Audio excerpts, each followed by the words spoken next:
হাসান শহীদ জহর খাইয়া হোসেন শহীদ কারবালায় জয়নাল আবদিন রইল বন্দী জিদার যে খারায় আল্লাহুম্মা সাল্লি আলা মাওলানা মুহাম্মদ ওয়া আলা আলি সাইয়্যিদিনা মুহাম্মদ দুল ঘোরা কি বলে আমার কোন দোষ নাই ইমাম হোসেন শহীদ হইরে কারবালাতে পানিরা আল্লাহুম্মা সাইয়্যিদিনা মাওলানা মুহাম্মদ ওয়া আলা আলি সাইয়্যিদিনা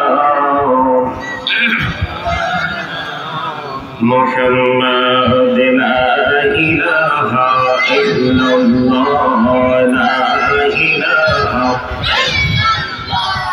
লা ইলাহা ইল্লাল্লাহ লা ইলাহা লা ইলাহা ইল্লাল্লাহ লা ইলাহা আইরে কত সুন্দর মদিনা কেমনে যাব জানি না আইরে কত সুন্দর আহা কেমনে যাব জানি না আইরে দয়া করো দয়াল আল্লাহ দয়া করো দয়াল আল্লাহ পোড়াও মনের বাসনা লা ইলাহা ইল্লাল্লাহ লা ইলাহা লা ইলাহা ইল্লাল্লাহ লা ইলাহা ভাইজান বল না কত তোর মদিনা চাইতে এই মন দিওয়ানা হাইরে বল না কত তোর মদিনা চাইতে এই মন দিওয়ানা হাইরে দয়া করো দয়াল আল্লাহ দয়া করো দয়াল আল্লাহ নসিব করো মদিনা লা ইলাহা ইল্লাল্লাহ লা ইলাহা লা ইলাহা ইল্লাল্লাহ লা ইলাহা তুমি কবরে বানাইনা কালিমুল্লাহ তুমি কবরে বানাইনা রূহুল্লাহ মোর নবীকে বানাইনা তুমি মোর নবীকে বানাইনা তুমি নূর মুহাম্মদ সাল্লাল্লাহ লা ইলাহা ইল্লাল্লাহ লা ইলাহা লা ইলাহা ইল্লাল্লাহ মুহাম্মাদুর রাসূলুল্লাহ সাল্লাল্লাহু আলাইহি ওয়াসাল্লাম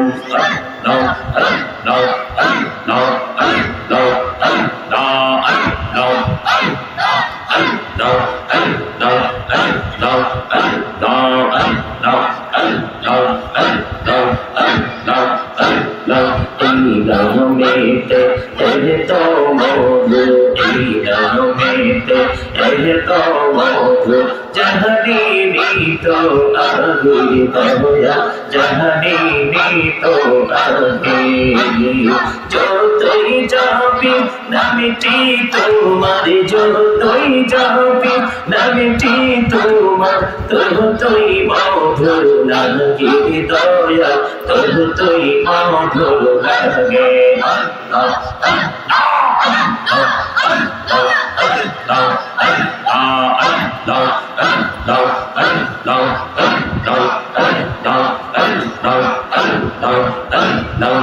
মিরানা পগরে গো নবী মেরাজেতে যাইয়া মিরানা পগরে গো নবী মেরাজেতে যাইয়া দয়াল প্রভু দিলেন মেরাজ দয়াল প্রভু দিলেন মেরাজ মুমিনের লাগিয়া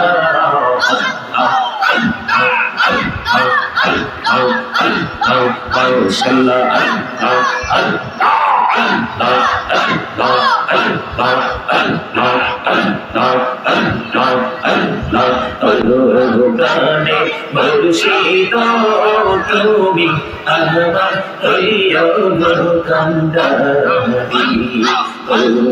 প্রাণে মুর্শিদ তুমি আমার হইয়া কান্দারি তোমার প্রেমে কইরারে মুর্শিদ তোমার প্রেমে কইরারে মুর্শিদ ছাড়লাম ঘর বাড়ি রে ও প্রাণে মুর্শিদ তুমি আমার হইয়া কান্দারি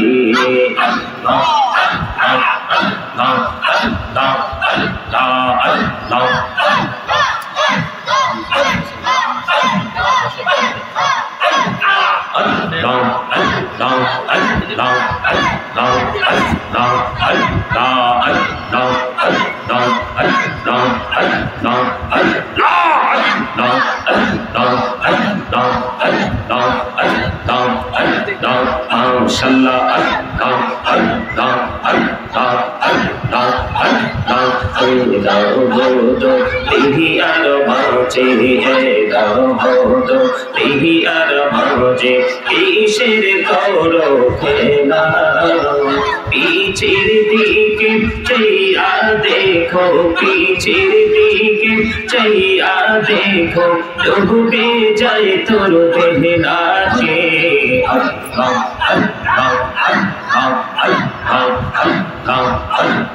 জীবন গড়িয়া করু সেরে গোনা জীবন গড়িয়া করু সেরে গোনা ক্ষমা করে দাও রে দয়াল ক্ষমা করে দাও রে গোনা গলে ক্ষমা করিয়া গোনা গলে ক্ষমা করিয়া কবুল করে দাও দয়াল কবুল করে দাও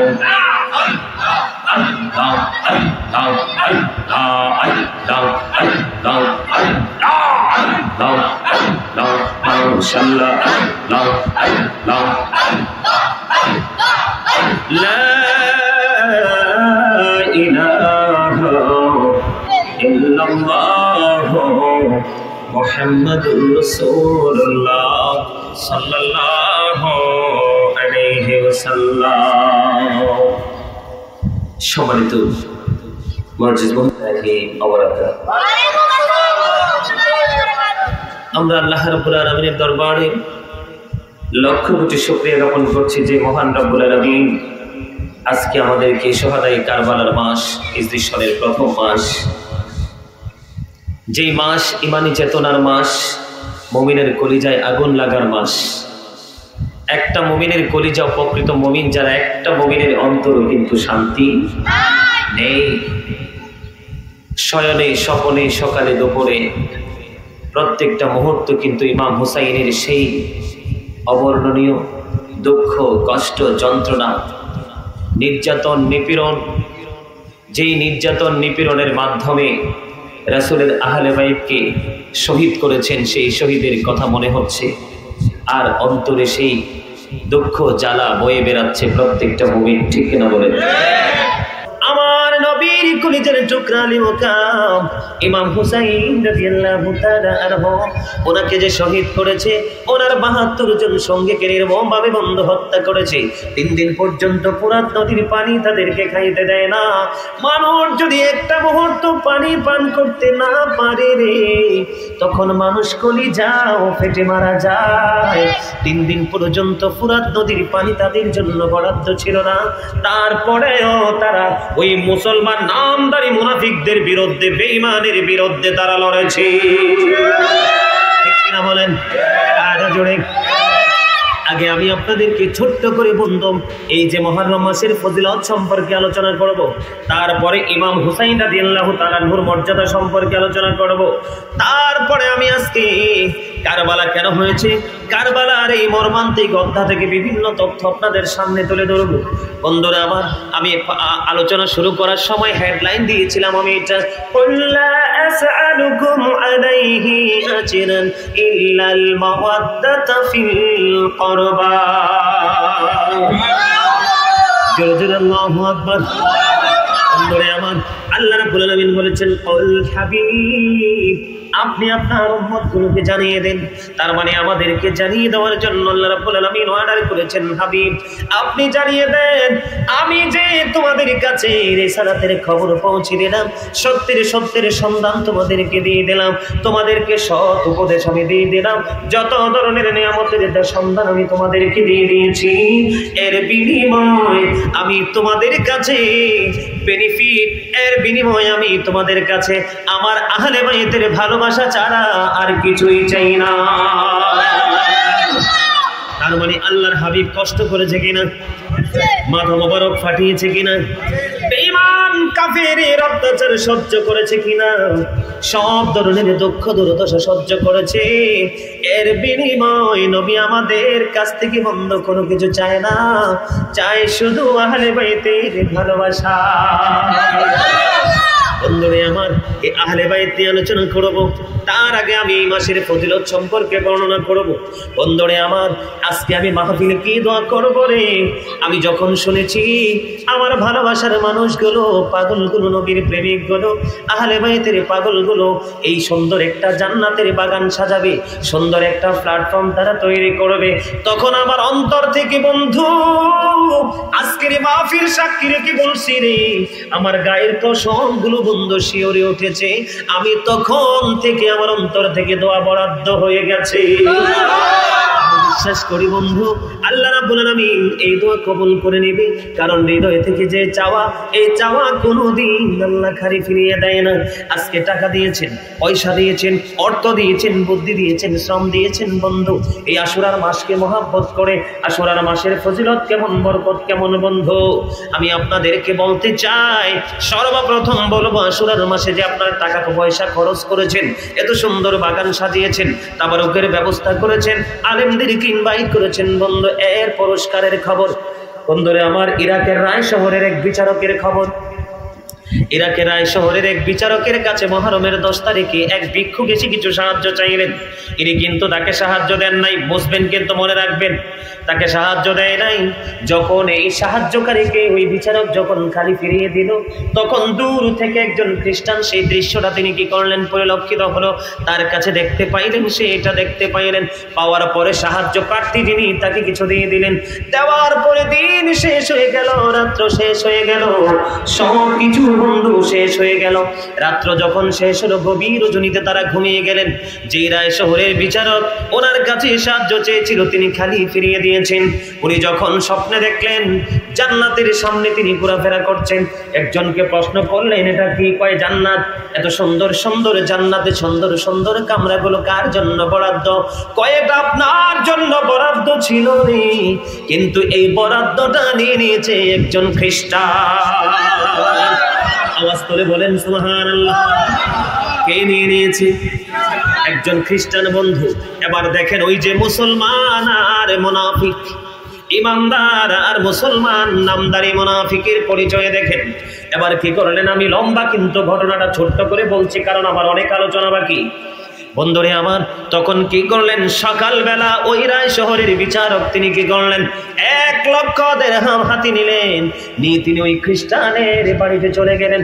যাইয়া খ্রিস্টানকে বললেন, 1 লক্ষ দিরহাম আমি তোমাকে দিব, 1 লক্ষ দিরহাম আমি তোমাকে দেব, শুধু গত রাত্রে যে পুরস্কার তুমি বরাদ্দ করেছো, তোমার জন্য বরাদ্দ হয়েছে, এই পুরস্কারটা তুমি 1 লক্ষ দিরহামের বিনিময়ে তুমি আমাকে দিয়ে দেবা। এবার রায় শহরের বিচারককে উত্তর দিয়ে দিল ওই খ্রিস্টান, এবার ডেকে ডেকে বলল, তুমি মনে করেছো তুমি বুদ্ধিমান, তুমি মনে করেছো তুমি চালাক, তুমি মনে করেছো তুমি অত্যন্ত টেকনিক ব্যাক। না না, আমি গত রজনীতে স্বপ্নে দেখেছি রে, আমি যে এই মহরমকে সম্মান করে, এই মহরম মাসকে সম্মান করে 10 তারিখকে মর্যাদা দে, আমি যে সাহায্য প্রার্থীকে সাহায্য দিয়েছি, আল্লাহ রাব্বুল আলামিন আমার জন্য জান্নাত বরাদ্দ করে দিয়েছি। আমি 1 লাখ দিরহামের বিনিময় আমি জান্নাত তো থাক দূরের কথা, ওখানের একটা দরজার একটা চৌকাট আমি তোমাকে দিব না, বরংস তুমি শুনে নাও, আমি মধুর কালিমা পড়ে মুসলমান হয়ে গেছি। বলুন না সুবহানাল্লাহ। বন্ধুরে আমার, এই মহরমের ফজিলত, এই মহরম মাসের বরকত দেখে বন্ধু তিনি কি হয়ে গেলেন? ওই খ্রিস্টান মুসলমান হয়ে গেছেন বন্ধু। আল্লামা নাসাফি রাহমাতুল্লাহি আলাইহি তিনি বর্ণনা করেছেন, এই ইহুদি খ্রিস্টানের কাছে, বেঈমানের কাছে একজন ইমানদার বন্দী ছিল। বন্দী থাকা অবস্থায় অনেক সময় তার পার হয়ে গেল। পার হয়ে যাওয়ার পরে মহরমের 10 তারিখ যখন আসলো, তিনি বেঈমানের হাত ফসকে তিনি বের হয়ে গেলেন। বের হয়ে যাওয়ার পরে খ্রিস্টানরা বন্ধু বুঝতে পেরেছে সে আমাদের হাত ফসকে বেরিয়ে গেছে, এখান থেকে পার হয়ে যাবে। ওরা জানতে পেরে, বুঝতে পেরে তাকে আটকানোর চেষ্টা করলেন। আমি কিন্তু ফজিলত বর্ণনা করতেছি। যখন তাকে এখান থেকে আটকানোর বন্ধু চেষ্টা করলেন, চেষ্টা করার পরে হঠাৎ করে তিনি আল্লাহর কাছে দরখাস্ত দিলেন, ওগোমনি, আজকে মহরম মাসের 10 তারিখ, এই মাসের বরকতের কোনো কমতি নেই, শেষ নেই গমনি, তুমি এই মহরমের 10 তারিখের উসিলায় আমাকে ওই বেঈমানদের হাত থেকে তুমি রক্ষা করো। এই কথা বলতে দেরি, এবার সঙ্গে সঙ্গে ওই সকল বেঈমানের চক্ষুগুলো বন্ধু অন্ধ হয়ে গেছে। তিনি বেঈমানের চোখের সামনে দিনের অবস্থানে চলে গেল। সারাদিন পার হয়ে গেল রোজা অবস্থায়। ইফতারির যখন সময় হয়ে গেল, ইফতারির পূর্বক্ষণে বন্ধু তিনি হঠাৎ করে তন্দ্রা লাগলো। তন্দ্রা বুঝেননি কি, কোনটা বলেন তো? পরিপূর্ণ ঘুম না, এটাকে আমরা বলি তুমি ঝিমাও কেন, কি করো কেন? ঝিমানি। ঝিমানি যেমন ধরেন বসছি আমি, কি করতেছি, যেমন আমি একটু আপনাদেরকে একটু প্র্যাকটিক্যালি দেখাচ্ছি। আমি ধরেন এখানে বসে আছি, ঘুমাচ্ছি না, কিন্তু ঝিমানি চলে আসছে। হঠাৎ করে বন্ধু এখান থেকে আমার অন্তর অন্যত্রে বিচরণ করতেছে। এমন তন্দ্রাচ্ছন্ন যখন হলো, তিনি দেখতে পায় একটা নুরানি ফেরেশতা ওনার জন্য খাবার নিয়ে হাজির। তন্দ্রা যখন চলে গেল, হঠাৎ করে বন্ধু ওনার তন্দ্রা যখন চলে গেল, তিনি দেখতে পাইলেন সত্যি সত্যি তিনি পরিতৃপ্ত হয়ে গেছে। জোরে জোরে বলুন না সুবহানাল্লাহ। সুবহানাল্লাহ ওয়ালহামদুলিল্লাহ লা ইলাহা ইল্লাল্লাহ। সুবহানাল্লাহ ওয়ালহামদুলিল্লাহ লা ইলাহা ইল্লাল্লাহ। লা ইলাহা ইল্লাল্লাহ লা ইলাহা ইল্লাল্লাহ। নবী আমার নূরের ফতুল, ও জালা নবী আমার নূরের ফতুল, জগত করলেন ও জালা। রোজ হাসরে করবেন তিনি উম্মতের ফয়সালা। সুবহানাল্লাহ আলহামদুলিল্লাহ লা ইলাহা ইল্লাল্লাহ। লা ইলাহা ইল্লাল্লাহ মুহাম্মাদুর রাসূলুল্লাহ সাল্লাল্লাহু আলাইহি ওয়াসাল্লাম। জোরে জোরে বলেন আলহামদুলিল্লাহ। বন্ধুরে আমার, বলতেছিলাম এবার কি করলেন, তিনি সত্যি সত্যি দেখলেন পরিতৃপ্ত হয়ে গেছে, তিনি একবারে রিল্যাক্স মোড হয়ে গেছে। তারপরে তিনি ওই সময় থেকে 20 বছর পৃথিবীর বুকে জিন্দা ছিল। একদিনের জন্য ওনার কোনো খাবারের চাহিদা হয় না। মুহররম মাসের 10 তারিখের ফজিলত, মুহররম মাসের বরকত বন্ধু। এই মুহররম মাসে যদি কেউ কি করে, মুহররম মাসে যদি কেউ মহব্বত করে একটি রোজা রাখে, আল্লাহ রাব্বুল আলামিন খুশি হয়ে তার 40 বছরের গুনাহ মাফ করে দিবে। বনি ইসরাইলের জন্য সারা বছরে শুধু একটা রোজা ছিল, কয়টা? আর এইটা ছিল মুহররম মাস। আপনারা জানেন এই পৃথিবীর বুকে বৃষ্টি কখন এসেছে জানেননি?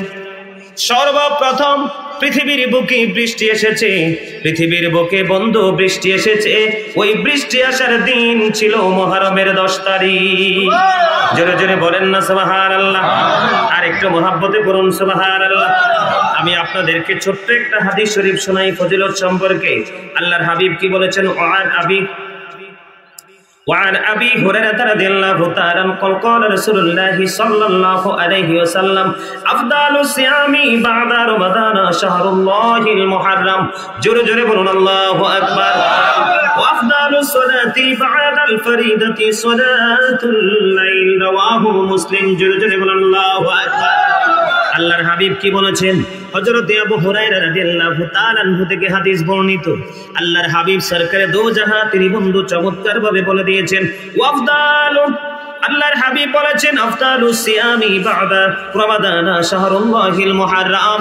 বন্ধু রমজান মাসের পরে যদি কোনো উত্তম রোজা থাকে, বরকতের রোজা থাকে, ফজিলতপূর্ণ রোজা থাকে, তাহলে সেটা হলো মুহররম মাসের রোজা।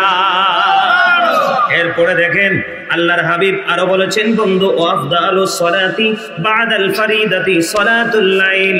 আপনার ফরজ আমল, ফরজ নামাজের পরে যদি গুরুত্বপূর্ণ নামাজ থাকে তাহলে সেই নামাজ হলো রাতের নামাজ। আর একটু মহব্বতে এখানে আপনাদেরকে বলার কারণ হলো বন্ধু, আপনাদেরকে বলার কারণ হলো এই মুহররম মাসের 10 তারিখে যদি কোনো গরিব মানুষ যদি বন্ধু কোনো মানুষ যদি কোনো এতিমের মাথায় এমনি করে হাত বুলিয়ে দেয়, মহব্বত করে, কি করে? আমরা অনেকে আছে না এমনি মহব্বত করে, তার হাতে মহব্বত করে মেসেজ করে দেয়, চুমু খায়, এরকম আছে না নাই? এইরকম ভাবে যদি মুহররমের 10 তারিখে কেউ কোনো এতিমকে মহব্বত করে হাত বুলিয়ে দিতে পারে রে, এতিমের মাথায় যত তত চুলের সমান সওয়াব দেওয়া হবে। মুহররম মাসের 10 তারিখে যদি কেউ কোন অসুস্থ রোগীর সেবা করে, গোটা পৃথিবীর অসুস্থ রোগীর সেবা করার সমান সওয়াব তার আমলনামায় দেওয়া হবে। এটা এতটা বরকতের মাস। কিসের মাস? এই মাসে ইমাম হুসাইন তার সঙ্গীদেরকে নিয়ে শহীদ হয়েছেন। এই মাসে ইমাম হুসাইন রাদিয়াল্লাহু তাআলা আনহুর আগে আদম ও সফিউল্লাহ থেকে একেবারে ঈসা রুহুল্লাহ পর্যন্ত বন্ধু নবীদের জীবনে অনেক নিয়ামত হারিয়ে যাওয়ার পরে আল্লাহ ফিরিয়ে দিয়েছে। জোরে বলেন না সুবহানাল্লাহ। এই ফজিলত অনেক লম্বা, অনেক বরকত, অনেক নিয়ামত বন্ধু এই মাসের। আমি আপনাদেরকে বলতে চাই এই বরকত বলতে, এই মাসের বরকত বলতে আরেকটা জিনিস আমি অ্যাড করতে চাই আপনাদের সাথে। আব্দুল্লাহ ইবনে আব্বাস রাদিয়াল্লাহু তাআলা আনহু থেকে হাদিস বর্ণিত, আমার নবী আপনার নবী দো জাহানের বাদশা নবী তিনি জানিয়ে দিয়েছেন, তিনি বলে দিয়েছেন বন্ধু কেউ যদি কাবা শরীফের রুকনে হাজরে আসওয়াদে অবস্থান করে, মাকামে ইব্রাহিমে অবস্থান করে, ওই ব্যক্তি যদি রোজা রাখে, নামাজ পড়ে বন্ধু, ইমাম হুসাইন আহলে বাইত বিদ্বেষী হয়ে যদি তাদের শত্রু হয়ে যদি সে কবরে যায়, আল্লাহর হাবিব বলেছেন তার জন্য জাহান্নাম বরাদ্দ। আর একটু মহব্বতে পড়ুন না নাউজুবিল্লাহ, আরো জোরে নাউজুবিল্লাহ। আপনারা অনেকে বলতে পারেন অনেক মুনাফিক কিন্তু আছে বর্তমানে বাংলাদেশে, ওই ইমাম হুসাইন তো জানতো এখানে এরকম হবে, উনি যদি আল্লাহর এত মহাব্বতের হয়ে থাকে, আল্লাহর যদি এত প্রিয় হয়ে থাকে, উনি কেন ইয়াজিদ বাহিনীর হাতে শহীদ হলো? জোরে জোরে বলেন নাউজুবিল্লাহ। এই চিন্তা কখনো কোনো মুমিন করতে পারে না। হযরত ইমাম হুসাইন আমাদের জন্য শিক্ষা রেখে গেছেন, আমরা প্রয়োজনে জীবন দিব, প্রয়োজনে সবকিছু কুরবানি করে দিব, কিন্তু অন্যায়ের কাছে মাথা নত করব না। আপনারা কি বিরানির কাছে ইমান বেচবেন? 500 টাকার নোসের কাছে ইমান বেচবেন? 15 দিনের খাবার যদি আপনার বাড়িতে চলে আসে ইমান বিক্রি করবেন? চোরকে ঘরে ঢুকতে দিবেন ইমানের ঘরে? দিবেন না তো? সাবধান থাকবেন তো? আরো জোরে বলেন। এই মানুষের যত ইমান নষ্ট করেছে জিহ্বায়, কিসে? সুদের দিকে যাওয়ার জন্য বন্ধু দাবিত করতেছে এই জিহ্বা। কথা বলেন না কেন?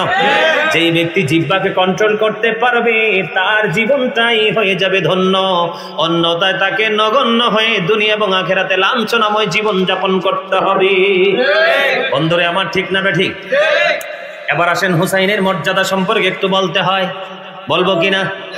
আমরা কিয়ামে দাঁড়াইয়া বলি ইয়া পাক পাঞ্জাতন লাখো সালাম। পাক পাঞ্জাতন মানে 5টা পবিত্র নাম। কয়টা? 5টা। আপনাদের কি অসুবিধা হয়? আমার অসুবিধা হয় না। আলহামদুলিল্লাহ বলেন।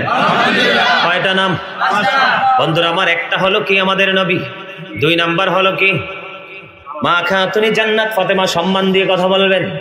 ফাতেমা রাদিয়াল্লাহু তাআলা আনহা, তারপরে আছে ইমাম হাসান হুসাইন রাদিয়াল্লাহু তাআলা আনহু, তারপরে আছে হযরতে আলী কারামাল্লাহু ওয়াজহু। ঠিক কিনা বলেন? বন্ধুরে আমার আলোচনা হলো কারবালা ইমাম হুসাইন শাহাদাত বরণ করেছে কিনা। বন্ধুরে আমার, তাদের সম্মান কেমন এদিক দিয়ে আল্লাহ কোরআনের মাধ্যমে আল্লাহর হাবিবকে বুদ্ধি শিখিয়ে দিয়েছেন।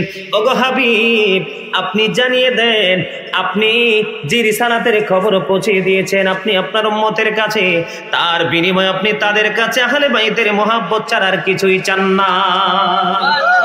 বন্ধুরে আমার, এটা কোরআনেই শুধু ক্ষান্ত নয়, হাদিস শরীফে কি এসেছে দেখেন।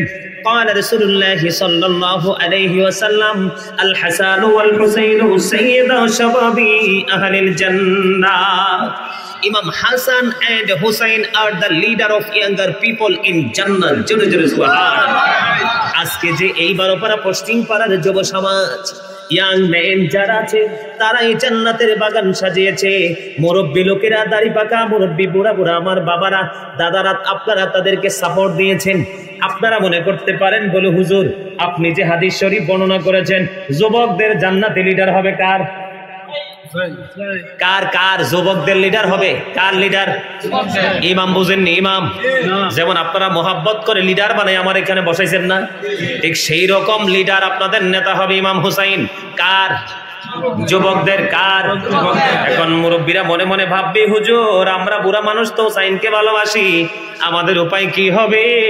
আপনারাও মরার পরে জওয়ান হয়ে যাবেন যদি হুসাইনের প্রেম থাকে। আরে জোরে সুবহানাল্লাহ। এই জন্য এখানে ইয়াং মেনদের কথা বলা হয়েছে। ও বন্ধু, এটা জান্নাতের কথা, পরকাল ফিউচারের কথা বলা হয়েছে। কার কথা? ফিউচারের কথা, পরকালের কথা, বর্জকি জীবনের কথা বলা হয়েছে। ওখানে ইমানদাররা একটাও বুড়া থাকবে না, সব হয়ে যাবে জওয়ান। বন্ধুরে আমার, এরপরে আল্লাহর হাবিব বলেছেন قال رسول الله صلى الله عليه وسلم فاطمة سيدة نساء أهل الجنة متفق عليه। বুখারী এবং মুসলিম শরীফের মধ্যে এসেছে বন্ধু হাদিস খানা। মা খাতুনে জান্নাত ফাতিমা। আপনারা আমাদের এই গ্রামের মধ্যে বন্ধু, আপনাদের এই গ্রামের মধ্যে নবীর দুশমন আছে না নাই? আহলে বাইতের দুশমন আছে না নাই? আপনাদের এই গ্রামের মধ্যে এরকম দুষ্ট চরিত্রের মহিলা আছে যারা নবীকে বলে আমাদের মতো মাটি। আপনারা চেনেন কিনা জানি না, এটা আমি 100% বলতে পারি কোন এলাকা বন্ধু এরকম নাই যে নবীর দুশমন নাই। নবীকে বলে আমাদের মতো। কার মতো? মা ফাতেমাকে আরো বলবে উনি তো নবীর কন্যা, উনিও তো আমাদের মতো। ঠিক কিনা বলেন? কিন্তু হাদিস শরীফ দ্বারা কি প্রমাণ হলো? মা খাতুনে জান্নাত Fatema is the mother, Fatema is the leader of females in জান্নাহ। বন্ধুরে আমার, মা, বোন, চাচি, জেঠি, খালা, ফুফু, দাদি, নানি, যা মহিলা সদস্য আছে, যদি ইমাম হুসাইন তার মা, তার আহলে বাইত পরিবারের মোহাব্বতের হতে পারে, তাহলে তাদের জন্য লিডারিনী হয়ে যাবে মা ফাতেমা। এখানে মর্যাদা বোঝা যায় কি যায় না? সম্মান আছে না নাই? বন্ধুরে আমার, এবার যদি প্র্যাকটিক্যালি কিছু মর্যাদা তুলে ধরতে চাই, কি ধরতে চাই? ইমাম হাসান হুসাইন, এখানে যদি পার্থক্য করতে চাই, কম্পেয়ার করতে চাই, আমি সবসময় ইংলিশে বলি ইয়াজিদ ইজ ক্যারেক্টারলেস। ঠিক কিনা বলেন? ইয়াজিদ কি? চরিত্রহীন। কি? তার মধ্যে কোনো নম্রতা ছিল না, তার মধ্যে কোনো ভদ্রতা ছিল না, তার মধ্যে কোনো সভ্যতা ছিল না, তার মধ্যে কোনো প্রেম প্রীতি ছিল না। সে ছিল বন্ধু মদ্যপায়ী একজন নারী লোভী মানুষ, কিন্তু নামই ছিল মুসলমান। আমি তার চরিত্রটা ওপেন করবো একটু পরে, একটু খালি ধৈর্য ধরবেন। কি ধরবেন? আগে আমি ইমাম হুসাইন রাদিয়াল্লাহু তাআলা সম্মান এবং তার ব্যক্তিত্ব, তার গুণ নিয়ে আলোচনা করব। এই যে দুজন মুরব্বী দেখেন, একজনের দাড়ি লাল, আরেকজনের দাড়ি সাদা, কিন্তু দুজন সেম মোটামুটি 19-20 মুরব্বী কিনা বলেন না কেন? এই যে আমাদের ক্যাশিয়ার সাহেব, সাই হাফেজ সাহেব একটু সরেন, এই যে ক্যাশিয়ার সাহেব বুড়ো হইছিনি কন। ইমাম হাসান হুসাইন দুই ভাই রাস্তায় বের হয়েছে। হঠাৎ করে দেখতে পাইলেন এক বৃদ্ধ অজু বানাইতেছে। কি করতেছে? অজু বানাচ্ছে। অজু যখন বানাচ্ছে তিনি দেখতে পাইলেন, এবার দেখতেছে বৃদ্ধর অজু হচ্ছে না, ভুল অজু করতেছে। এবার দুই ভাই মিলে বুদ্ধি করলেন, ওই দাদু তো অজু ভুল করতেছে, তাকে অজু শিখাইতে হবে। এবার দুই ভাই বুদ্ধি পরামর্শ করে ঘোড়া থেকে নামলেন। নামার পরে যায় দাদুকে সালাম দিলেন, দাদু আসসালামু আলাইকুম, কেমন আছেন? কয় ভালো আছি। বাড়ির সবাই কেমন আছে? কয় ভালো আছে। কয় দাদু আপনি একটা বিচার করবেন, আমরা দুই ভাই একটা কাজ করব, একটা বিচার করবেন। কয় কি কাজ? কয় আমরা কাজ শুরু করব। কয় কাজটা কি? জলদি করে বলো। কয় আমরা দুই ভাই মিলে অজু করব, আপনি শুধু ভালো করে ফলো করবেন, সর্বশেষে বলে দিবেন কার অজুটা উত্তম হয়েছে। বন্ধুরে আমার, এবার দুই ভাই মিলে সুন্দর করে বন্ধু অজু করলেন। অজু যখন করা শেষ হলো, এবার ওই বৃদ্ধ দাদু ডেকে ডেকে বলতেছে, দাদু গো, কে গো তোমরা? এত সুন্দর তোমাদের নোরানি চেহারা, তোমাদের এত সুন্দর অজু আমার জীবনে কোনোদিন, এত সুন্দর অজু আমি কোনোদিন আমি কি করিনি, এত সুন্দর অজু আমি দেখিনি। এই অজুর চেয়ে সুন্দর আর কার অজু হতে পারে রে? এই অজু যে প্রাণের নবী শিখিয়েছে। জোরে বলেন না সুবহানাল্লাহ। আরেকটু জোরে বলেন সুবহানাল্লাহ। এই অজু কে শিখিয়েছেন? এই অজু আমার নবী শিখিয়েছেন। এবার ওই বৃদ্ধ দাদু উত্তর দিয়ে দিয়েছে, দাদু গো, তোমরা দুই ভাইয়ের অজু সুন্দর হয়েছে গো, আমার অজুটাই হয়নি। একদিকে বৃদ্ধ কি হলো? অজু শিখে গেল। আরেকদিকে নবীর কলিজার টুকরার সাথে বন্ধু দেখা হয়ে তাদের সাথে প্রেম বিনিময় করতে পারলো। জোরে জোরে সুবহানাল্লাহ। বন্ধুরে আমার, এখানেই শুধু ক্ষান্ত নয়, ইমাম হুসাইন রাদিয়াল্লাহু তাআলা আনহু, হাসান রাদিয়াল্লাহু তাআলা আনহুকে জঙ্গলের হরিণ পশু পর্যন্ত বন্ধু ভালোবাসতো। একদিনে গ্রাম্য লোক, খেয়াল করবেন কথা, একদিনে গ্রাম্য লোক একটা মান্যত করলো। কি করলো?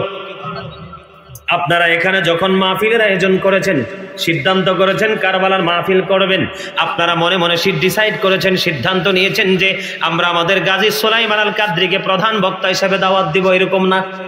এইরকম ওই গ্রামের একজন সরল মনা মানুষ বললেন, আমি নবীর দরবারে একটা হরিণ উপহার দিব। কি দিব? হরিণ উপহার দিব। যখন তিনি কথা অনুযায়ী কাজ, একটা হরিণের ছোট্ট বাচ্চা ধরলেন, ধরে এসে নবীর দরবারে দিয়ে দিলেন। এবার আমার নবী একটা মিনিটও বন্ধ দেরি করলো না। আমার নবী কি করলেন? ওই হরিণের বাচ্চাটা ইমাম হাসান রাদিয়াল্লাহু তাআলা আনহুকে দিয়ে দিলেন। হাসান রাদিয়াল্লাহু তাআলা আনহুকে দিতে দেরি, হুসাইন দেখে ডেকে ডেকে বলতেছে, নানা গো, ওগো নানা, ভাইয়াকে হরিণ দিয়েছো, আমারও হরিণ লাগবে। কিন্তু নবীর কাছে হরিণ এসেছে কয়টা?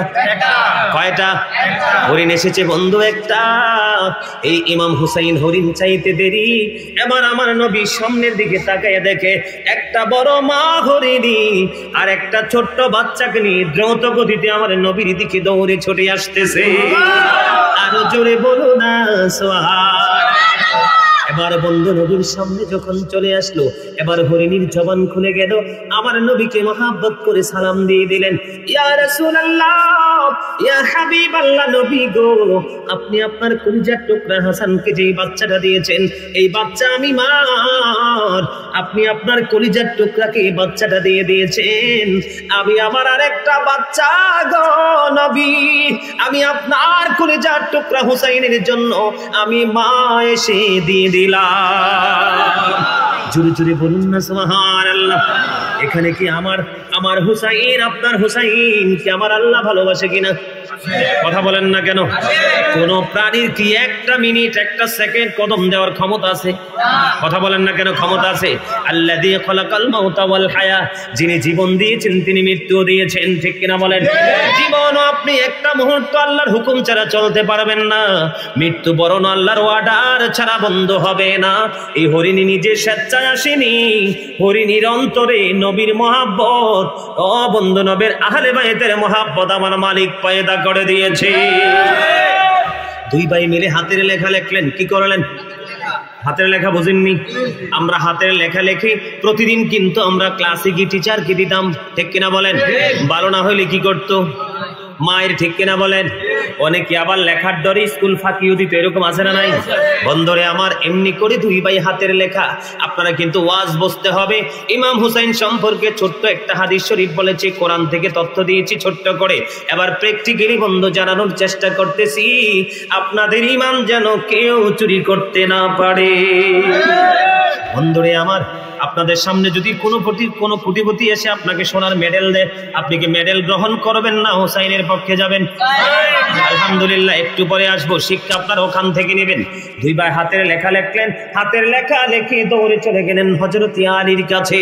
আলীর কাছে যাইয়া ডেকে ডেকে বলতেছেন, বাবা গো, আমরা দুই ভাই মিলে হাতের লেখা লিখেছি গো বাবা, তুমি সিদ্ধান্ত দাও না আমাদের কার লেখা বেশি সুন্দর।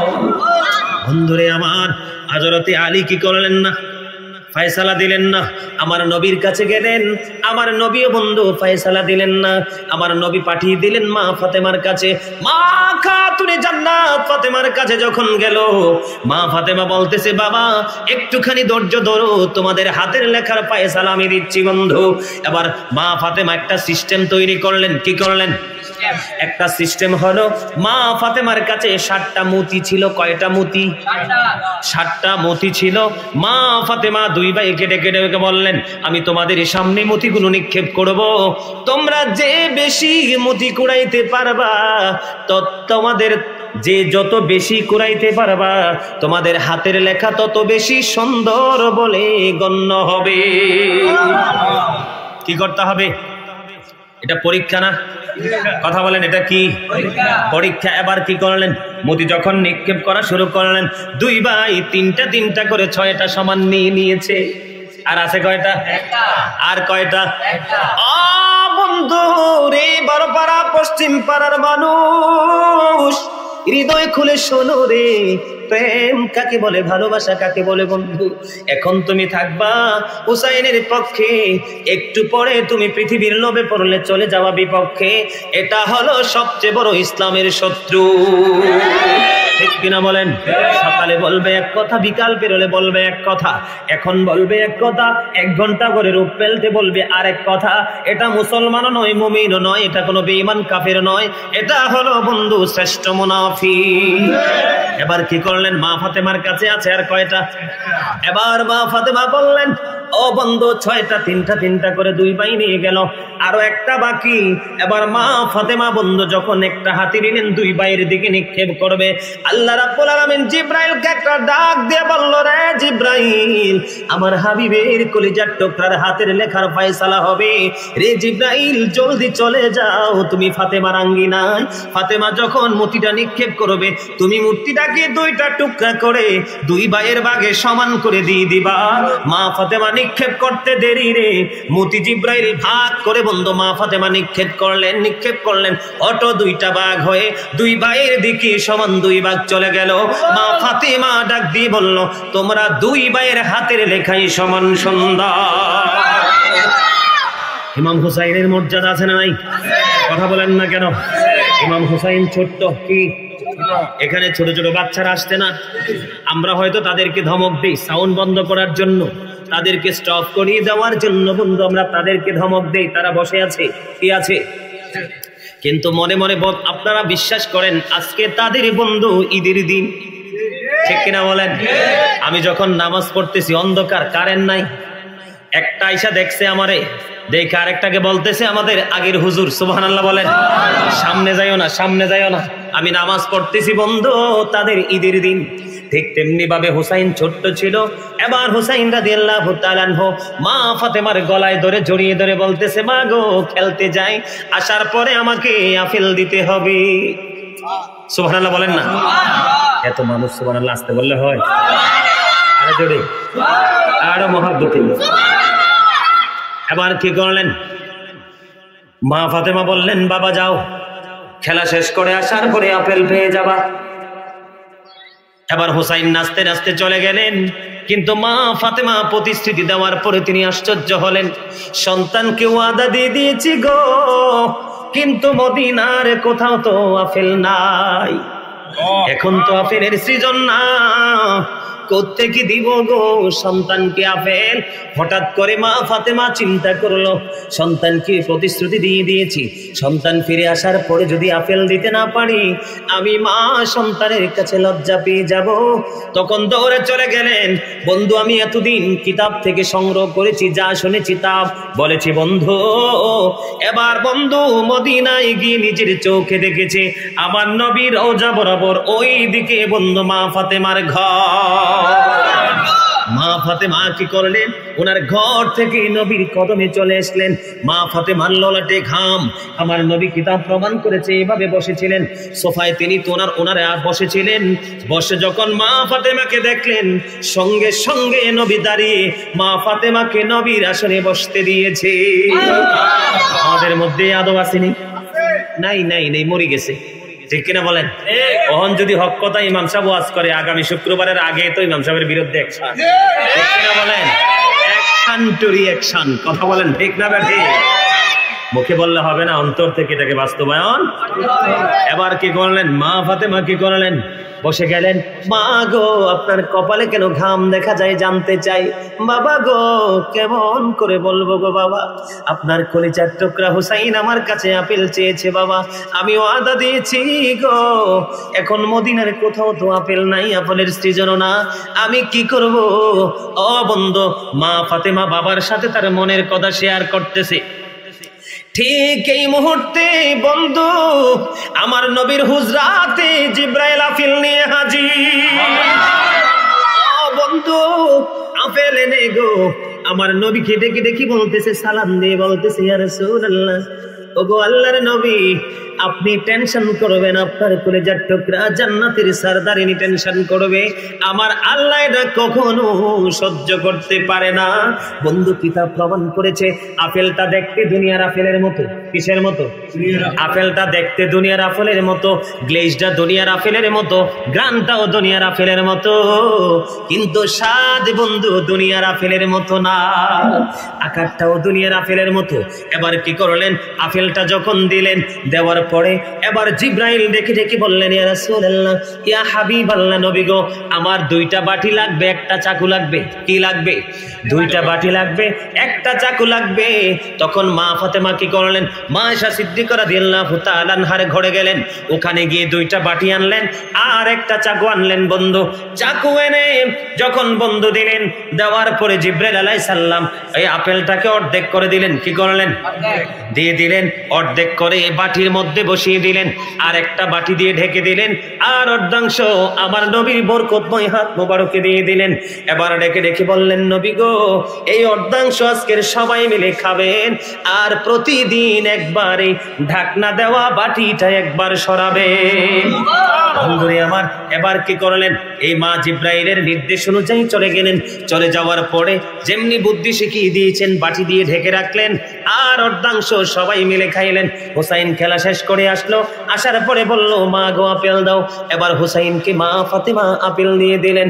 আপেল খাওয়ার পরে ইমাম হুসাইন বন্ধু পাগল হয়ে গেছে রে, মাকে ডেকে ডেকে বলছে, মা গো আমার জীবনে এত সময়ের মধ্যে এত মজার আপেল তো আমি কোনোদিন খাইনি গো মা, এই আপেল তুমি কোথা থেকে সংগ্রহ করেছো? এবার মা ফাতেমা বলে, বাবা এই আপেল আমি সংগ্রহ করিনি, এই আপেল সংগ্রহ করেছে তোমার নানা, জান্নাত থেকে আমার আল্লাহ পাঠিয়ে দিয়েছে। মা গো, ও মা এই আপেল আজকে থেকে আমাকে প্রতিদিন খাওয়াইতে হবে। কি করতে হবে? এবার কি করলেন, দৌড়ে চলে গেলেন রাসূলের কাছে।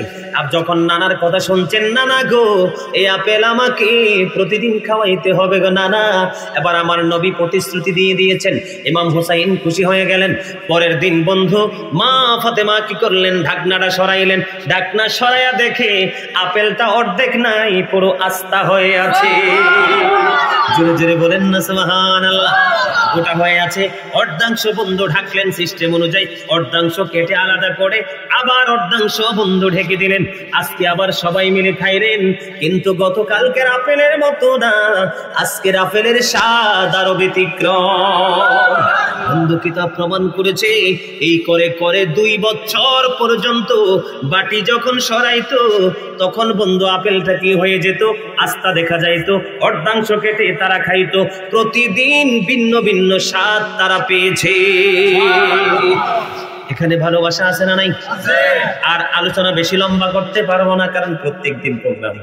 গতকালকে কয়টা করছি? 2টা না? গতকালকে 2টা করছি। আজকে আশ্চর্য লাগতেছে একটা বিষয় ভেবে, জানেন?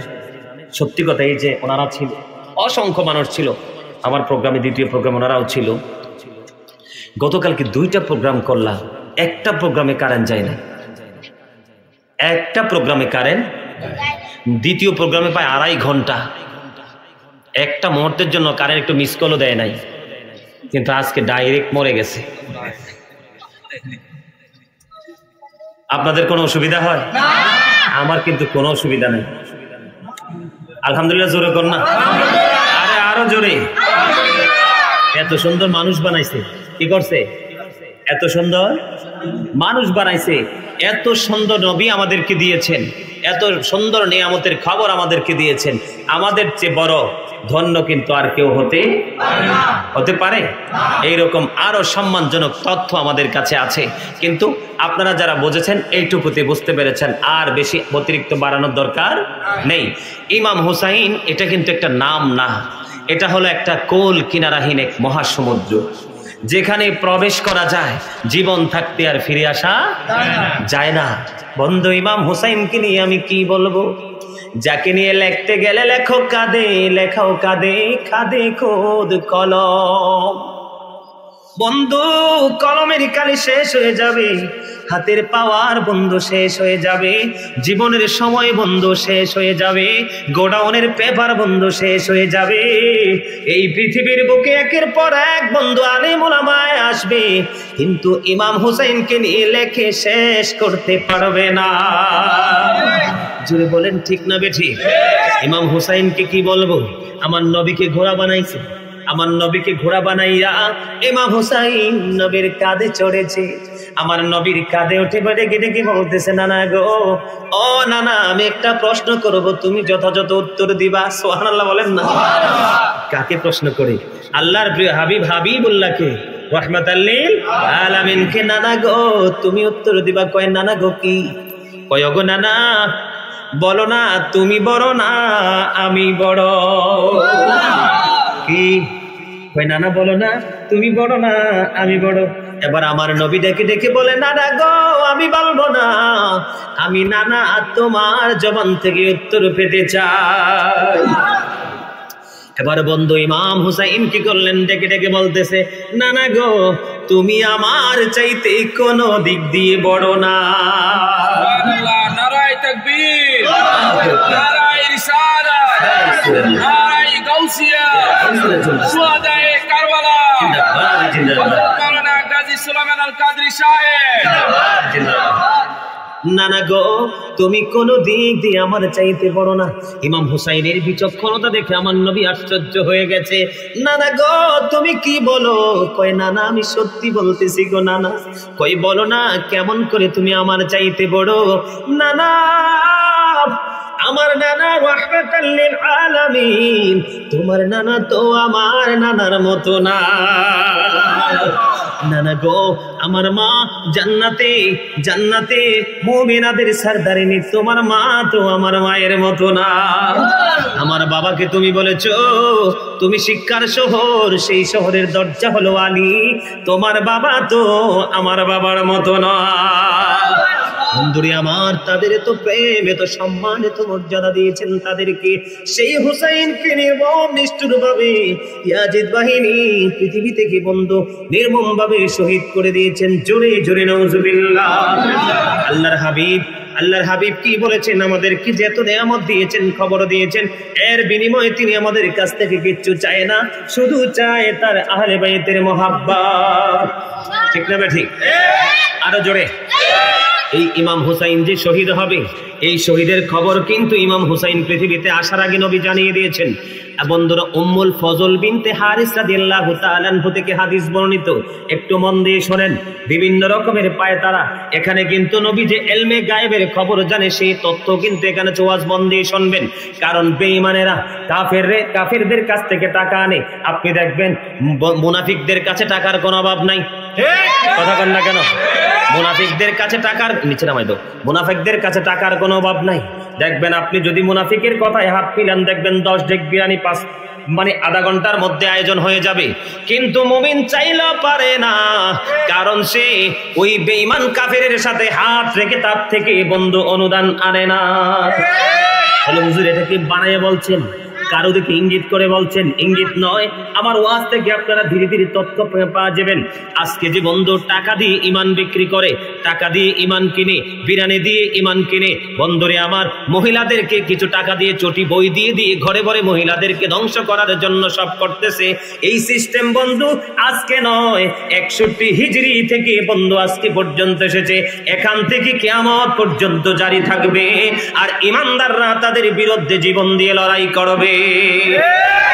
বলেন, আমি দেখছি আপনাদের এখানে দিনে আনলে দিনে খায়। কি করে? আমি যখন দায়িত্ব পালন করেছি আপনাদের এখানে আমি দেখেছি দিনে আনলে দিনে খায় বন্ধু, তারপরেও ধনী মুনাফিকের সাথে তার হাত মিলায় না। ঠিক কিনা বলেন? বন্ধুরে আমার দিকে নজর দেন। আমার নবী সম্পর্কে তারা বলে নবী নাকি আমার মতো। এখানে কিন্তু আলেম আছে, এরা কিন্তু মূর্খ না, এরা কিন্তু এডুকেটেড পারসন। বন্ধুরা আমার নবী সম্পর্কে বন্ধু তারা বলে নবী নাকি আমাদের মতো। আজ থেকে নবী 1450 বছর আগে কি বলেছেন? ক্বালা আইয়ুকুম মিসলি, তোমরা কে আছো আমার মতো? আজ পর্যন্ত কেউ হাত তোলে নাই। ঠিক কিনা বলেন? যেহেতু হাত উঠাইতে পারে নাই, তাদের কোনো ভিত্তি নাই। উম্মুল ফজল বিনতে হারিস তিনি বললেন, আমি গভীর রজনীতে স্বপ্ন দেখেছি। আমি স্বপ্নটা দেখলাম কি, তিনি স্বপ্ন দেখে পরের দিন নবীর হুজরায় চলে গেলেন। নবীর হুজরায় চলে যাওয়ার পরে ডেকে ডেকে বললেন, ইয়া রাসূলুল্লাহ, ইয়া হাবিবাল্লাহ, নবী গো, ওগো প্রাণের নবী, আমি গত রজনীতে একটা ভয়ঙ্কর স্বপ্ন দেখেছি। কয় স্বপ্নটা কি বলো? কয় আমার স্বপ্নটা হলো, আমি স্বপ্নে দেখেছি আপনার শরীর মুবারক থেকে এক টুকরা গোশত কেটে আমার কোলে রাখা হয়েছে। সুবহানাল্লাহ বলেন না? ইনি যখন ওনার বক্তব্য দিলেন, দেওয়ার পরে আমার নবী একটা ডাক দিয়ে বললেন, এটা কোনো খারাপ স্বপ্ন নয়, এটা কোনো দুঃস্বপ্ন নয়। তুমি যে স্বপ্ন দেখেছো তার বাস্তবতা হলো আমার যে কন্যা ফাতেমা, মা খাতুনে জান্নাত ফাতেমা, আমার ফাতেমা একটা পুত্র সন্তান প্রসব করবে, জন্ম দিবে, তার নাম হুসাইন। ওই হুসাইন আগমন করার পরে তোমার কোলের মধ্যে তুলে দেওয়া হবে। তার মানে নবী থেকে কি হুসাইন? ঠিক কিনা বলেন? আরো জোরে বলেন না কেন? তুমি স্বপ্নে দেখেছো। তখন তিনি বলতেছেন, রাবি বলতেছেন, ঠিক নবীর কথা অনুযায়ী ফাতেমার সন্তান জন্ম হলো, তাকে আমার কোলে তুলে দেওয়া হলো। আমি কি করলাম? নবীর কোলে তুলে দিলাম। হঠাৎ করে নবীর কাছে দেওয়ার পরে আমার দৃষ্টিটা হঠাৎ করে অন্যদিকে চলে গেল। চলে যাওয়ার পরে আমি দেখতে পাইলাম দুই চোখ বেয়ে বেয়ে নবীর চোখের চক্ষু মোবারক থেকে পানি মোবারক পড়তেছে। আমি একটা ডাক দিয়ে বললাম, নবী গো, প্রাণের নবী গো, আপনার কোলে তো আপনার কলিজার টুকরাকে তুলে দিয়েছি গো নবী, কিন্তু আপনার চোখের পানি আসার কারণ কি গো নবী? জোরে জোরে বলুন না আল্লাহু আকবার। বন্ধু, ওই যে পিচ্চি ছেলে একটু আগে একটা গজল গেয়েছে বন্ধু, তার গজলের মধ্যে ইমানি কিছু কথা বন্ধু তুলে ধরেছে। যখন তিনি বললেন, নবী গো, প্রাণের নবী গো, জানতে বড় মনে চাই গো, নবীর চক্ষু মোবারক থেকে কেন আপনার পানি মোবারক বের হয়েছে? এবার আমার নবী ডাক দিয়ে বলতেছে, আমার চোখের পানি আসার কারণ জানতে চাও রে? জিব্রাইল আমার কাছে কোন খবর জানিয়ে দিয়েছে, আমার এই জান্নাতের সরদার কলিজার টুকরাকে আমার উম্মত গুলো শহীদ করে দিবে। জোরে জোরে বলেন না নাউজুবিল্লাহ। কি করে দিবে? শহীদ করে দিবে বন্ধু। এখান থেকে তথ্য আপনারা পেয়েছেন কিনা? এখনো কিন্তু হুসাইন আসে নাই। কি করে নাই? এখনো ইমাম হুসাইন পৃথিবীতে কদম দেয়নি। ইমাম হুসাইন এখনো তার মায়ের উদরে রয়েছে, কিন্তু হুসাইন আসবে এবং শহীদ হবে, এই তথ্য নবী বন্ধু জানিয়ে দিয়েছেন। এখানে নবী গায়েবের খবর দেনওয়ালা কিনা? গায়েবের খবর জানে কিনা? নবী শব্দের খবরই অর্থই হলো গায়েবী সংবাদ দেয় নেওয়ালা, ঠিক কিনা বলেন? আরো জোরে। ইমাম হুসাইন শহীদ হয়েছে কিনা? বন্ধুরে আমার, ইমাম হুসাইন শহীদ হওয়ার কারণ হলো, ইমাম হুসাইন শহীদ হওয়ার কারণ যদি আমি আপনাদেরকে বলতে চাই, তাহলে সর্বপ্রথম এই পাপিষ্ট নষ্ট চরিত্রের ইয়াজিদ তার বাহিনীকে নিয়ে বলতে হয়, কোনোভাবে তাদেরকে এড়িয়ে যাওয়া যায় না, ঠিক কিনা? ইয়াজিদকে চিনেননি কি? তে একজন হলো মদ্যপায়ী, ঠিক না বেঠিক? সে ছিল চরিত্রহীন, সে ছিল নারী লোভী। আমাদের এই দেশে মাদ্রাসা আছে না নাই? মাদ্রাসাতে ছেলেদেরকে বলৎকার করা হয় কিনা? আপনারা বলেন, এরা কি নবীর প্রেমিক না ইয়াজিদ বাহিনী, ঠিক কিনা বলেন? অনেক সময় আমরা সংবাদ মাধ্যমে খবর পাই, অনেক বাচ্চাকে যখন দেখতে আসে তার মা কি ইয়াজিদ বাহিনীর দাড়িওয়ালা টুপিওয়ালা পাগড়িওয়ালারা মাকে পর্যন্ত আক্রমণ করে আসে না নাই? কথা বলেন না কেন? বাংলাদেশে অসংখ্য, এই যে বরুড়াতে একটা জায়গা আছে সোট্টা ফুকুরিয়া না জানি কি, আমি মাহফিল করেছিলাম, একটা জায়গা আছে না নাই? একটা সোট্টা ফুকুরি একটা জায়গা আছে বন্ধু, ওই জায়গার মধ্যে ওই ইয়াজিদ বাহিনী, ওই সরল মনা মানুষ চিনতে পারে নাই, ইয়াজিদি বাহিনীর একজন সদস্যকে মাদ্রাসার শিক্ষক হিসাবে নিয়োগ দিয়েছে, একটা বাচ্চাকে বলৎকার করে মেরে ফেলেছে। বন্ধু জোরে জোরে বলেন না নাউজুবিল্লাহ। এরকম আপনারাও জানেন, নিউজে আসে কিনা? আরো জোরে আসে না নাই? বন্ধুরে আমার, এগুলো কিন্তু ইয়াজিদ বাহিনী থেকে জন্ম হয়েছে এই প্রোডাক্ট, ঠিক কিনা? এই প্রোডাকশন কিন্তু ওখান থেকে এসেছে বন্ধু, এটা কিন্তু এমনি এমনি আসে নাই। ওরা আমাদের মাঝেও বন্ধু আছে, তাদের দাড়ি টুপি পাগড়ি সবই আছে, তাদের সুন্দর চেহারা আছে, মিষ্টি মিষ্টি কথা আছে, সব কিছু আছে, কিন্তু তাদের ঈমান নাই। 61 হিজরিতে কি হয়েছে? কারবালা হয়েছে। কি হয়েছে? 61 হিজরিতে কারবালা হয়েছে। আর 63 হিজরিতে ইয়াজিদ বাহিনী যে কি তাণ্ডব চালিয়েছে আপনারা জানেন না। বন্ধুরে আমার, ইয়াজিদের যে উপদেষ্টা ছিল তার নাম ছিল শারজুন বিন মানসুর রুমি, যিনি হলেন একজন ইহুদি। কি? যিনি ছিলেন একজন ইহুদি। বন্ধু, আমি কিন্তু আমার মূল জায়গায় ঢুকতেছি আস্তে আস্তে। একজন ইহুদি ছিল ইয়াজিদের উপদেষ্টা, সে ছিল শারজুন বিন মানসুর রুমি। তার কাজ হলো দিনের বেলা বানর নাচাতো। কি করতো? দিনের বেলা বানর নাচাতো, আর রাতের বেলা মদের আসর বসিয়ে নারীদের কিনে, অসৎ নারীদের কিনে, বন্ধু বোঝেন বাকিটা আমি বলতে পারবো না, এইগুলো সে করে বেড়াতো। এখন মদ কি হারাম না হালাল? আল্লাহ কোরআনে কি বলেছেন? ইন্নামাল খামরু ওয়াল মাইসিরু ওয়াল আনসাবু ওয়াল আজলামু রিজসুম মিন আমালিশ শাইতান। বাকিটা আমি বলবো না। বন্ধুরা আমার, মদ, জুয়া, মূর্তি, ভাগ্য গণনা, ঠিক কিনা বলেন? মদ খাওয়া কি করা? জুয়া খেলা কি করা? জুয়া খেলা। তারপর আমাদের দেশে আসেনি ভাগ্য গণনা করে। মূর্তি আংসাব দ্বারা কি বুঝাইছে? মূর্তি না, মূর্তি বুঝিয়েছে। মূর্তি বোঝক আছে না নাই? আমি কিন্তু আপনার ভাগ্য গণনায় ওয়াজ করব না। আপনার যারা ভাগ্য গণনা করে তাদেরকে নিয়ে ওয়াজ করব না। মূর্তি যারা পূজা করে তাদের ওয়াজ করব না। বন্ধু, জুয়া যারা খেলে তাদেরকে নিয়ে ওয়াজ করব না। ইন্নামাল খাম, যেটাকে মদ বলা হয়, কি বলা হয়? ইংলিশে কি শুদ্ধ ভাষায় কয়? ড্রিঙ্কস, ঠিক কিনা? কি কয়? নাইট ড্রিঙ্কস, ঠিক কিনা বলেন? হ্যাঁ, আছে না নাই? এরকম অসৎ আপনাদের এখানে আছে না? আরে নাই নাই না কেন, গোপনে গোপনে আছে।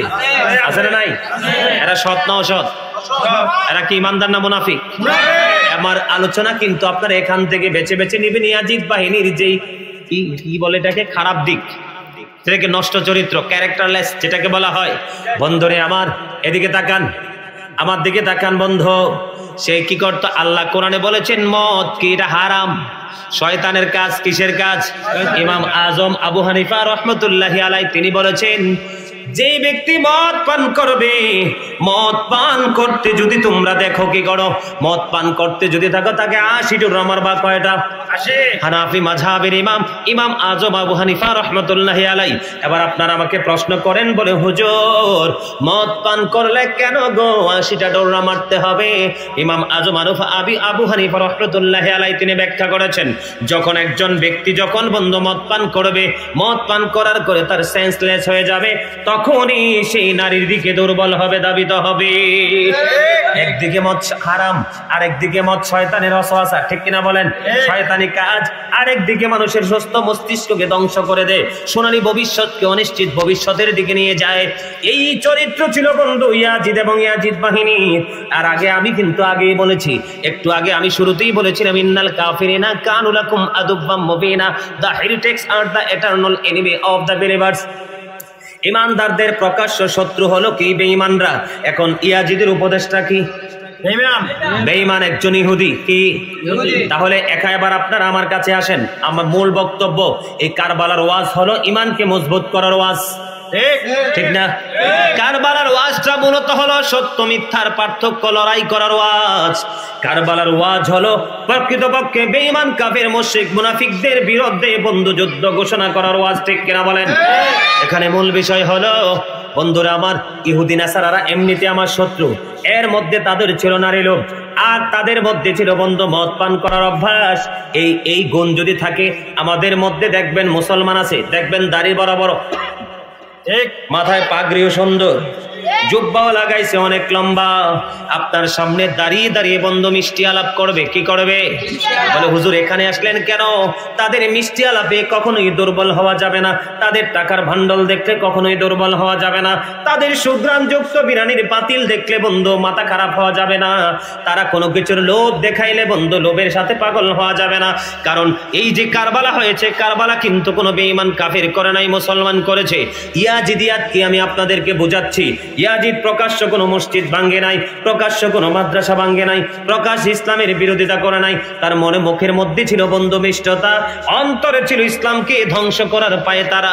ইয়াজিদিয়াত হলো মুখ ইসলামের কথা, এই ভিতরগতভাবে ঈমানকে ধ্বংস করার পায়ে তারা। জোরে জোরে বলেন না নাউজুবিল্লাহ। আপনাদের মাঝে এমন দুষ্ট চরিত্রের লোক থাকতে পারে, আছে না নাই? কথা বলেন না কেন? কত নষ্ট চরিত্রের মানুষ হতে পারে। এই কারবালার মাস বন্ধু বিদায় নিয়ে যাচ্ছে, ওরা বিভিন্ন সাহাবীর জীবনী বর্ণনা করে, ওরা বিভিন্ন রকমের ইসলাম ইতিহাস থেকে তথ্য তুলে ধরে। এত বড় মুনাফিক আপনার ইমাম হুসাইন কারবালা নিয়ে ওয়াজ করে না, ঠিক কিনা বলেন? মনে রাখবেন বন্ধু, আপনার সঙ্গে কেউ যাবে না, বিরানি পার্টি যাবে না, ঠেক ভাত যাবে না, পৃথিবীর কোনো শুভাকাঙ্ক্ষী যাবে না। মায়ের উদর থেকে আপনি যেমনি একলা এসেছেন, যাবেন আপনি একলা, আপনার হিসাবও কিন্তু একলা দিতে হবে। এই জন্য সচেতন থাকবেন, আমি যেন জীবনে ঈমান নিয়ে বাঁচতে পারি, চলে যাওয়ার সময় ঈমান নিয়ে যেতে পারি, তাহলে এই নবীর সাথে দিদার হবে। ইয়াজিদিয়াত মানে কি? মুখে সব বাহিরে ফিটপাট, কিন্তু ভিতর থেকে ইসলামকে ধ্বংস করার সব ধরনের সিদ্ধান্ত, সব ধরনের কৌশল। কথা বলেন ঠিক না বে ঠিক? বন্ধুরা আমার, তারা কিন্তু লাঠিয়াল বাহিনী। আমি আমার কারবালাতে ঢুকবো, তার আগে ইয়াজিদের আরেকটু আমি চরিত্র তুলে ধরবো। 61 হিজরিতে কারবালা হয়েছে, আর 63 হিজরিতে কি ঘটিয়েছে বন্ধু? এখন দেখবেন আমাদের সমাজের মধ্যে ইমাম সাহেব সুন্দর আলোচনা করে, কোরআন হাদিস থেকে আলোচনা করে, হঠাৎ করে ইয়াজিদ বাহিনীর একজন কি করবে? একটা উশৃঙ্খল বক্তব্য দিয়ে গোটা মসজিদের শান্তি নষ্ট করে দেয়, আছে না নাই?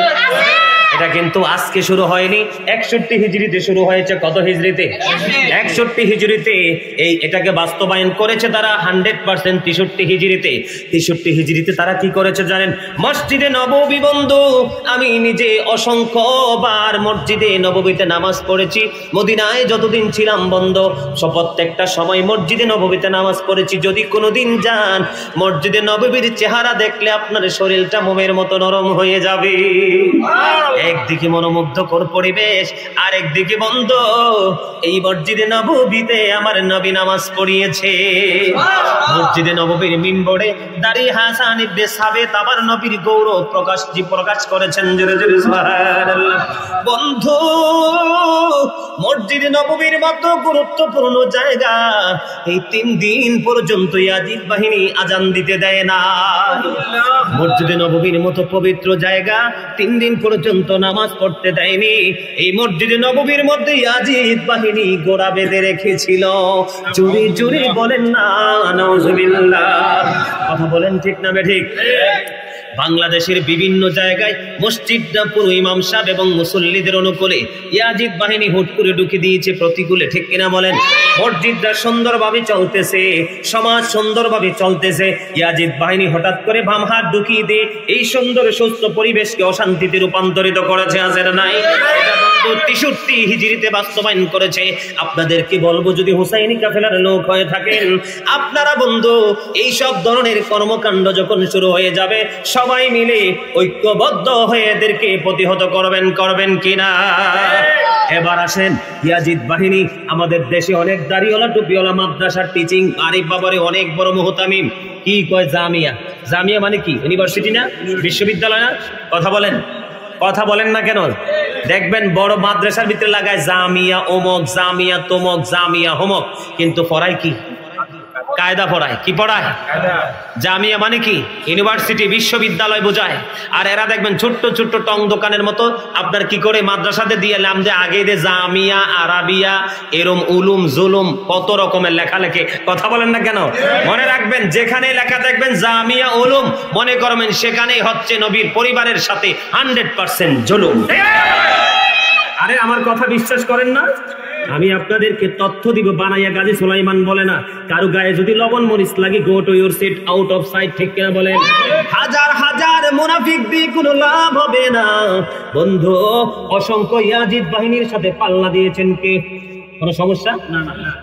অসংখ্য ইয়াজিদ বাহিনীর সাথে পাল্লা দিয়েছেন মাত্র 72 জন হুসাইনি কাফেলার সদস্য। কথা বলেন না কেন? এবার দেখেন তারা মসজিদের সুশৃঙ্খল পরিবেশ নষ্ট করছে কিনা। এখন বর্তমানে আমাদের মসজিদ সমাজকে নষ্ট করার মতো ইয়াজিদ বাহিনী আছে না নাই? কথা বলেন না কেন? আছে না নাই? অবশ্যই আছে। এই একটা এক্সাম্পল। হ্যাঁ, নামাজি এমন দানবীর সাহায্যে ঢুকবো। এই সভাপতি সাহেবের চেহারা তো সুন্দর, ওনার নাম কি জানা? আব্দুল হালিম। কি হালিম? এই হালিম সাহেবের এদিক দিয়ে একটা ফোসা দিব, ওই দিক থেকে ফোসা দিব। ব্যাংকার এদিক দিয়ে কেশিয়া সাহেব আছে আমাদের মহাব্বতের লোক, পিঠে একটা ফোসা দিব, মাথায় একটা ফোসা দিব, দিয়া বলবো আপনার চেহারাটা সুন্দর, দেখতে উসমানের মতো লাগে। হেবাটা তো এমন গলা গলছে, আর এবারটা তো গলতে গলতে একবারে লিকুইড হয়ে গেছে, একদম জুসের মতো। এবারটা কয় আহারে আমার এত বড় লকব দিছে, কারণ আমার যা মজুদ আছে সব দিয়ে দিলাম। আছে না নাই? এইরকম সুই হয়ে ঢুকবে, ফাল হয়ে বের হবে বন্ধু। হাসির ওয়াজ না, হাসির ওয়াজ না, এগুলো ব্রেইনের মধ্যে সেটিং করার ওয়াজ বন্ধুরে আমার। এবার আসেন, 63 হিজরিতে মদিনায় 1000-এরও বেশি অবৈধ সন্তান প্রসব করেছে আমার সরল মনা মা বোনেরা। জোরে জোরে বলেন না নাউজুবিল্লাহ। কথা বলেন না, ঠিক না ঠিক? আমি কারো নাম বলবো না। আপনারা টিভির পর্দায় দেখেছেন হাতে নাতে বড় বড় মুহতামিম ধরা খায়। কথা বলেন না কেন? ধরা খায় কিনা? জামিয়ার প্রিন্সিপাল ধরা খায়। কোথায়? বিভিন্ন স্পটে ধরা খায়। এগুলো প্রকাশ হয়ে যায়, গোপনে না জানি আরোকিত হচ্ছে। এরাই বলে ইয়াজিদ রহমতুল্লাহি আলাই। জোরে জোরে বলেন নাউজুবিল্লাহ। আমি বাস্তব ঘটনা বলতেছি বন্ধু। 63 হিজরিতে বন্ধু, 63 হিজরিতে 1000-এরও বেশি মহিলা অবৈধ সন্তান প্রসব করেছে ইয়াজিদ বাহিনীর তাণ্ডবে। এই পৃথিবীর বুকে দেখবেন যত ইয়াজিদের গোষ্ঠী আছে, ঘাড় মোটা, খায় তো বিধর্মীদের টাকা। দেখবেন ইমানদার সহজে মোটা হয় না। কথা কয় না কেন? ইমানদার দেখবেন সহজে মোটা হয় না, ঘাড়ও মোটা হয় না, মাজাও বেশি মোটা হয় না, বডিটা অত্যন্ত সুন্দর সুঠাম দিয়ে স্লিম থাকে। আর ইয়াজিদ বাহিনী অল্প সময় এটা ফুলে ব্রাস্ট হয়ে যেতে চায়, ঠিক কিনা বলেন? বন্ধুরে আমার চিনে রাখবেন, এরা বন্ধু নারীদের প্রতি লোভ থাকে তাদের। চুক্তিতে নারীদেরকে ভোগ করে। কি করে? কাবিন টাবিন হয় না, কারণ এরা খুব দুষ্ট, তো ওরা দুষ্ট চরিত্রের লোক। কারণ মামলা করতে গেলে বন্ধু কাবিনের মোহরানা দিতে হবে, এই জন্য তারা চুক্তিপত্র করে নারীদের দিকে বন্ধু আগিয়ে যায়। কিছু নষ্ট চরিত্রের নারী আছে বন্ধু, তাদের টাকার দিকে হার মেনে যায়। আছে না নাই বন্ধু? এই শিক্ষা কিন্তু 63 হিজরিতে বাস্তবায়ন করেছে ইয়াজিদ বাহিনী। তারা কি করে বন্ধু? তখন তারা নারীদের উপর হামলা চালিয়েছেন। দেখবেন আমাদের আহলে সুন্নাত ওয়াল জামাতের আলেমরা রাস্তায় মাইর খায়। খায় না? নুরুল ইসলাম ফারুকী শহীদ হয়েছে কিনা? মা আল্লামা গাজী শেরে বাংলার জীবন বৃত্তান্ত যদি পড়েন আপনার চোখের পানি ওটা চলে আসবে। আল্লামা গাজী শেরে বাংলা বন্ধু পূর্ব থেকে আজ পর্যন্ত অনেক আলেমদের উপর তাণ্ডব চালিয়েছেন ইয়াজিদ বাহিনী। এই শিক্ষা 63 হিজরিতে তারা বাস্তবায়ন করেছে। মদিনার 10,000-এরও বেশি সাধারণ মানুষকে ইয়াজিদ বাহিনী অতর্কিতভাবে হত্যা মাটি উঠান। কয় আঙ্গুল? কথা বলেন, কয় আঙ্গুল? 3 আঙ্গুলের 1 চিমটি মাটি যদি উঠাইয়া পাল্লার একদিকে দেওয়া হয়, আর গাউসে পাক থেকে শুরু করে বন্ধু এই পৃথিবীর বুকে যত অলি পয়দা হবে তাদেরকে যদি এক পাল্লায় তোলা হয়, সবগুলো আল্লাহর অলিকে ওই সাহাবীদের গোড়ার খুরার পায়ের নিচে 3 আঙ্গুলের 1 চিমটি মাটির ওজন ভারী হয়ে যাবে। এত সম্মান ছিল সাহাবীদের। বলে হুজুর সাহাবী বলে কাকে? যারা ঈমানি এবং চর্মচক্ষু দ্বারা নবীকে দেখেছে এবং আমার নবীর প্রত্যেকটা বয়ানকে তারা বিশ্বাস করে অন্তরে ধারণ করে বাস্তব জীবনে বাস্তবায়ন করে আমাদের কাছে পৌঁছে দিয়েছে। বন্ধু আপনারা যদি শুনেন, মুমিনরা সহ্য করতে পারবে না। 700-র উপরে সাহাবীকে তারা 63 হিজরিতে কতল করেছে। জোরে জোরে বলেন না নাউজুবিল্লাহ। আর একটু মহব্বতে বলেন নাউজুবিল্লাহ। তারপরেও কি বলা যাবে ইয়াজিদের কোনো দোষ নাই? আপনারা বলেন, এটা কি বলা যাবে? বন্ধুরে আমার, এই যে এখন দেখেন সুন্নি জামাতের আলেম নবীর পক্ষের আহলে বাইতের পক্ষের লোকেদেরকে হত্যা করার জন্য তারা মরিয়া থাকে। অ্যাটাক করার জন্য শত্রু বাহিনী তৈরি করে আছে না নাই? পিস্তল বাহিনী তৈরি করে আছে না নাই? এটা বন্ধু এমনি এমনি আসেনি। এটা ইয়াজিদ বাহিনী শিক্ষা দিয়েছে, আজও আছে, কিয়ামত পর্যন্ত থাকবে। জোরে জোরে বলেন নাউজুবিল্লাহ। আরো জোরে বলেন নাউজুবিল্লাহ। এই হলো ইয়াজিদ বাহিনীর চরিত্র। তারা নারীদের কিনে ভোগ করতে পছন্দ করে, তারা খুনাখুনি করতে পছন্দ করে, আর টাকা দিয়ে মানুষের ঈমান নষ্ট করতে পছন্দ করে। বড় বড় বিরানির ডেক দিয়ে মানুষের ঈমান কিনতে চায়, কিন্তু মুমিন কোনোদিন সব বিক্রি করলেও কোনোদিন ঈমান বিক্রি করবে না। ঠিক কিনা বলেন?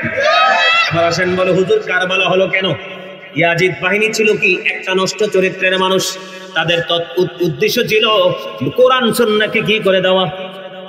ধ্বংস করে দেওয়া, তাদের আধিপত্য বিস্তার করা, ধ্বংসস্তূপে পৃথিবীকে পরিণত করা, তাদের ক্ষমতা তারা বাস্তবায়ন করা। বন্ধু এটা কখন থেকে শুরু হয়েছে দিকে তাকান।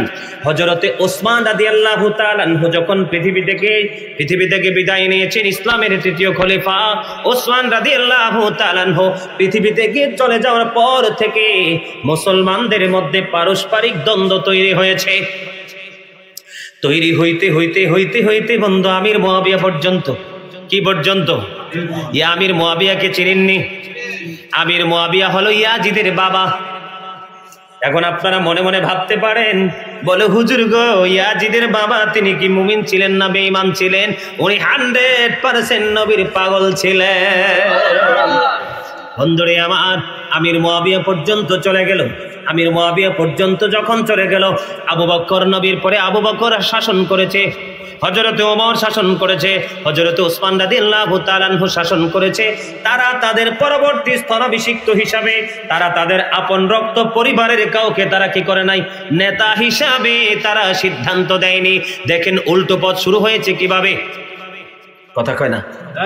দেখবেন এই ইয়াজিদ বাহিনী আমাদের বর্তমানে আমাদের সমাজে দেশে যেগুলো আছে এটির মধ্যে দেখবেন একটা ইউনিটি কাজ করে। কি কাজ করে? একটা ইউনিটি কি করে?